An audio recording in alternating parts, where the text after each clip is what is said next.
Choice is important to me because so often people make decisions for me. Choice allows me to choose how I want to be helped, how I want to be served.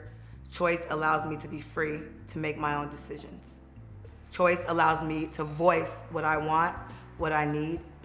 Choice allows me to be free. I am my choices, and choice is who we are. Everyone is a sum total of their choices. Choice makes us. When you deny me my choice, you deny me myself.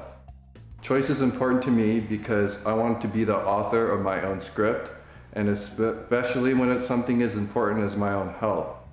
Too often, people say that those with disabilities should not be allowed to make their own choices. I think the importance of choice and psychiatric advance directives is something that I think a lot of people overlook because they think like, of course, I have the power to choose. I can choose whatever I want. But sometime when your choices are questioned and someone says, you know what, this person doesn't make as good of choices as me, so this person shouldn't make any choices. This is often what happens to people in the psychiatric setting. Because they can't make some choices, they're deemed to be incapable of making all choices. And that's something that we really don't believe in.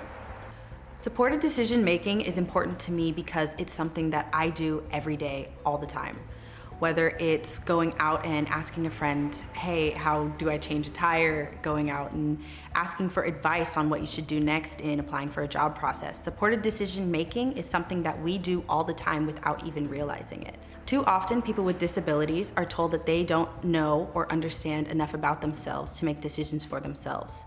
And this is used as an excuse to give them treatments that they don't agree with or to prescribe them medicines that they don't want to take. Supported decision-making is something that should be available to everyone regardless of disability because it gives them agency and the ability to feel like they are in control of their decisions and what they decide to do in their lives.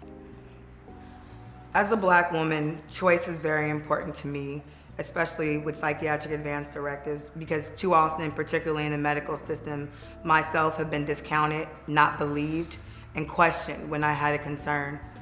The ability to make choices is important, particularly in my health, because I want to be able to tell people how I want to be treated.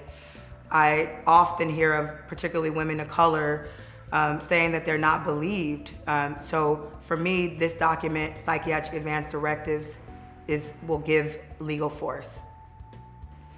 So like a lot of people, I didn't know about psychiatric advance directives until very recently, and I'm upset because it's such an amazing kind of document to have for people who are going through a lot of mental stresses and strains in their life. Psychiatric advance directives gives you the ability to choose what kinds of mental treatments you would like to receive before a psychiatric emergency occurs. This gives the ability for people who oftentimes have their choices taken away from them and their right to choose stripped from them, gives them back that ability to choose and gives them more agency to live their own life.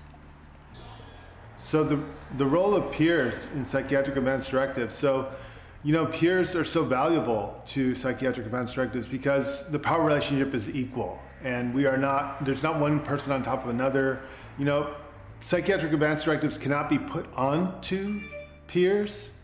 They need to be created for peers and by peers. And this process will make the psychiatric advance directive ours, not a treatment facility, not a doctor or anyone else. It really should belong to the peer. It should be from the peer's perspective. In the Black community, psychiatric advance directives are almost unheard of, particularly amongst myself. I never knew about psychiatric advance directives. So this document will be a force that will allow us to advocate for how we need help and support. Too often, Black individuals are responded to in a way that's not appropriate for what we need. Psychiatric advance directives will allow the Black community to have a voice, to be able to advocate how we want to be treated in health, law enforcement, and housing.